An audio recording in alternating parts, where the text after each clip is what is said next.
मित्रों, ये तो हम सभी जानते हैं कि पृथ्वी पर जन्म लेने वाला कोई भी प्राणी अमर नहीं होता है, अर्थात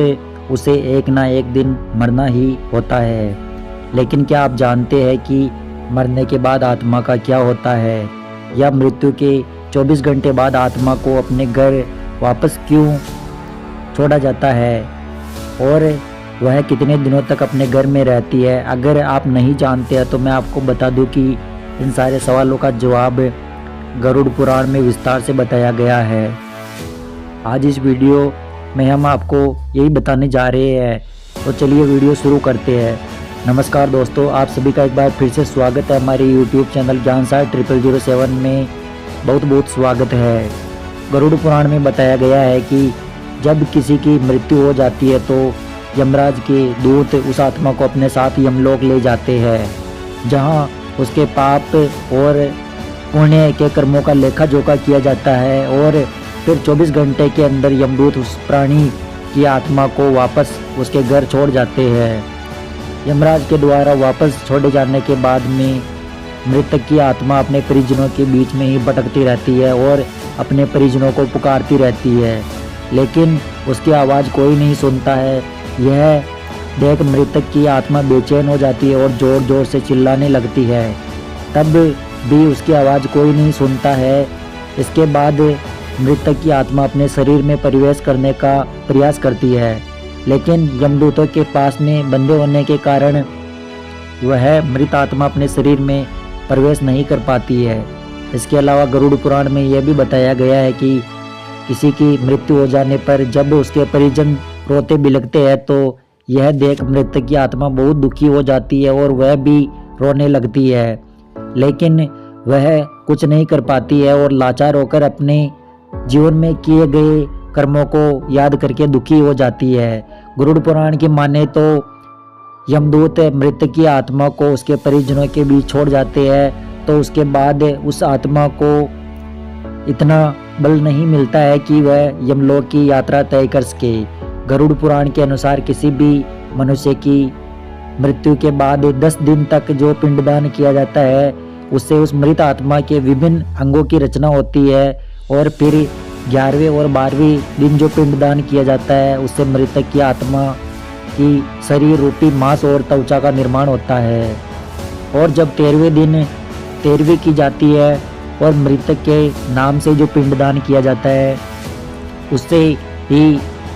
वह यमलोक तक की यात्रा तय करती है। अर्थात मृत्यु के 13 दिन तक जो मृत आत्मा के नाम से पिंडदान किया जाता है, उसी से आत्मा को यमलोक से मृत्युलोक जाने का बल मिलता है। मित्रों, इसलिए गरुड़ पुराण में बताया गया है कि जब किसी मनुष्य की मृत्यु हो जाती है तो उसकी आत्मा 13 दिनों तक अपने परिजनों के बीच ही भटकती रहती है, और इसके बाद मृतक की आत्मा मृत्युलोक से यमलोक तक का सफ़र में निकल पड़ती है, जिसे पूरा करने के लिए उसे 1 साल यानी 12 महीने का वक्त लगता है। मान्यता के अनुसार 13 दिन तक किया गया पिंडदान इसे 1 वर्ष मृतक की आत्मा के लिए भोजन के समान होता है। मित्रों, अब आपके मन में ये सवाल उठ रहा होगा कि अगर किसी मृतक की आत्मा का पिंडदान नहीं किया गया हो तो क्या होगा?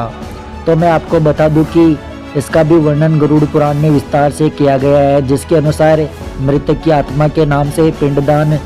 नहीं किया जाता है, उसे 13वीं के दिन यमदूत जबरदस्ती घसीटते हुए यमलोक में ले जाते हैं, जिससे मृत आत्मा